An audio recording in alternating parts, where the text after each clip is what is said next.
Thanks. The Transportation Department working to make travel safer 1 year into President Trump's second term. The department is receiving $12.5 billion from the big, beautiful bill to modernize air traffic control. But by the way, it's not going to be enough. The upgraded infrastructure and new technology and equipment should be coming out, though. Yeah, the Trump administration is also cracking down on illegal migrant truck drivers with more than 300 arrests. We've got Transportation Secretary Sean Duffy joining us now. Good morning, Secretary. Good morning. It's been an exciting year. It's been a big year. Get right to it. You really cracked open this tragedy of these migrant truck drivers that can't read road signs, don't speak English, specifically in California getting issued CDLs, and you've pushed back against that. I know it's been a fight for you. So President Trump is not afraid to take on the biggest challenges that most secretaries or most administrations are willing to say, you know what, let's pass this off to a future administration. So you mentioned trucking.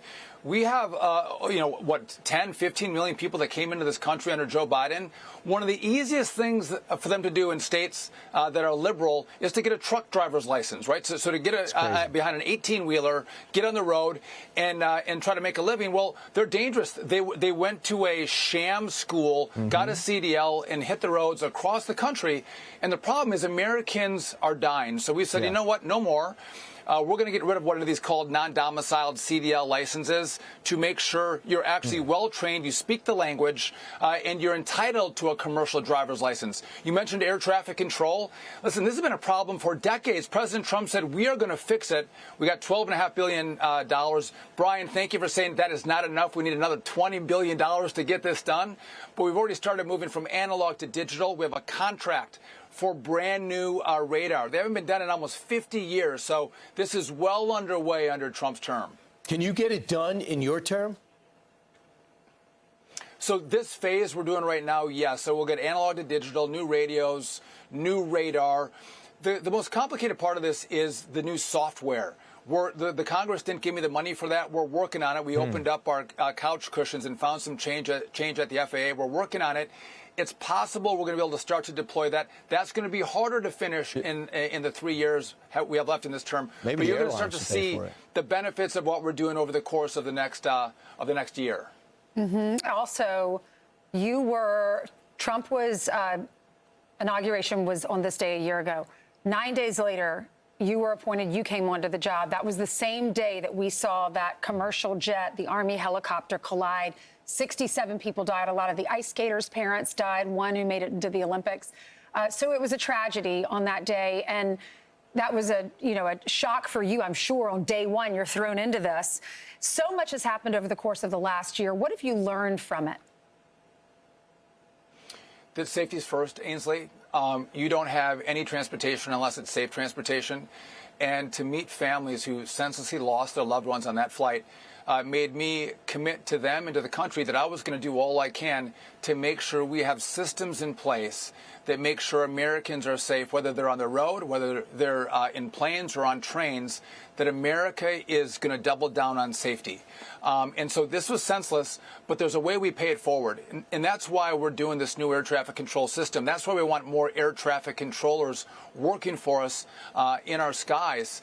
And this was my first full day, and to talk to families who were on the phone texting with their loved ones on the plane as they were coming into land, and they didn't land. It's just, you don't want to go through that, so you have to commit to doing all you can. Can I mention one other thing that we've done at Transportation, which doesn't get a lot of credit? Brian knows this. This is out in Kings Point, New York. We have the Merchant Marine Academy. It was dilapidated. We didn't have hot water. We didn't have dishwashers. We had mold in our buildings. This is an American academy. We pay for these young, bright kids to go to this academy. We're going to invest over $1 billion in this administration and revamp that campus. These are the sailors that support our military. These are the sailors that compete with the Chinese and other Asian countries to make sure that America owns the seas. You have the morale on this campus off the hook, excited about what they're doing, and President Trump that's going to rebuild our campus and give them the respect that they need. We're redoing CAFE standards. This is the fuel economy standards in vehicles. It was up at almost 60 miles a gallon, Ainsley. No gas vehicle can attain that standard. It should be about 35 miles a gallon. What we've done is that means that the car manufacturers can make cars that you want to buy, and then they're not spending billions of dollars on taxes or on carbon credits just to pay for not meeting a standard that's not unattainable. So we're bringing affordability back to vehicles on top of President Trump bringing down gas prices. Donald Trump 47 is competing with Donald Trump 45 to see who can get the lowest gas prices, because they're the lowest in 5 years right now, thanks to President Trump and his energy dominance agenda.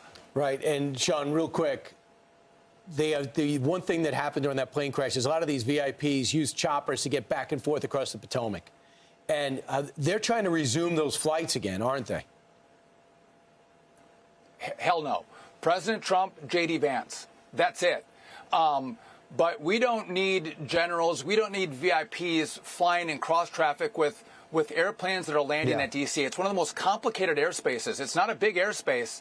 And so you want to make sure that, again, lessons learned from that crash aren't repeated, not just at DCA. We used AI now to look at other airports around the country, L.A., Las Vegas, other airports where you have to see when there's near misses, you have to take action. The problem, the last administration, there was almost 40 near misses in the couple years before this crash, and they didn't do anything about it. You actually have to see the problem and address the problem before people lose their lives. That's what President Trump has committed to in this administration. And again, things happen when you travel. But we have to do all we can to make sure you're safe. In 365 days, we've come a long way from Pothole Pete. Secretary Sean Duffy, thank you for joining us. Thank you so much, Mr. Secretary.